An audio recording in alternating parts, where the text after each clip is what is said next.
Hi friends, வாங்க. நீங்கள் வந்து உப்பு கண்ட குழம்பு சாப்பிட்ருக்கீங்களா? செஞ்சுருக்கீங்களா? நீங்கள் இது வரைக்கும் சாப்பிட்டது இல்லைன்னா நீங்கள் செஞ்சு பாருங்கள். நாளைக்கு வந்து நான் அதை அப்லோட் பண்ணியிருக்கேன் என்னோடய யூடியூப் சேனலில். நீங்கள் வந்து அதை பார்த்து தெரிஞ்சுக்கலாம். அதுக்காக என்னோடய சேனலை இது சப்ஸ்கிரைப் பண்ணாமல் இருந்தால் சப்ஸ்கிரைப் பண்ணிக்கோங்க. அந்த குழம்பு எப்படி செய்கிறது என்ன அப்படிங்கிறது தெரியும் உங்களுக்கு. இப்போ வந்து இது முஸ்லீம்ஸ் வீட்டில் எல்லார் வீட்லேயும் இப்போ உப்புக்கண்டம் இருக்கும். ஏன்னா பக்ரீத் முடிஞ்சிருக்கு. இது ஒவ்வொருத்தரும் ஒவ்வொரு மாதிரி செய்வாங்க. அவங்க ஒவ்வொருத்தரும் புளிக்குழம்பு அப்படி இப்படி ஏதாவது செய்வாங்க. ஆனால் அதில் விட வறுத்து சாப்பிடுவோம். ஆனால் இந்த மாதிரி பூண்டு குழம்பு செஞ்சு சாப்பிடும்போது அதோடய டேஸ்ட்டும் அதோடய மணமும் அதோட ருசியும் ரொம்ப ரொம்ப ரொம்ப சூப்பராக அருமையாக இருக்கும். பாருங்கள், இப்போ வந்து இது பூண்டு போட்டு நம்ம செய்வோம். இந்த பூண்டு குழம்பு வந்து குழந்த பிறந்த வீட்டில் பிரசவமானவங்களுக்கு கொடுப்பாங்க. பிரசவமான லேடிஸ்க்கு இந்த குழம்பு அந்த காலத்தில் பாட்டிமார் செஞ்சு கொடுப்பாங்க.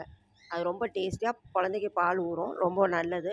இது வரைக்கும் என்னோடய சேனலை சப்ஸ்கிரைப் பண்ண வந்தால்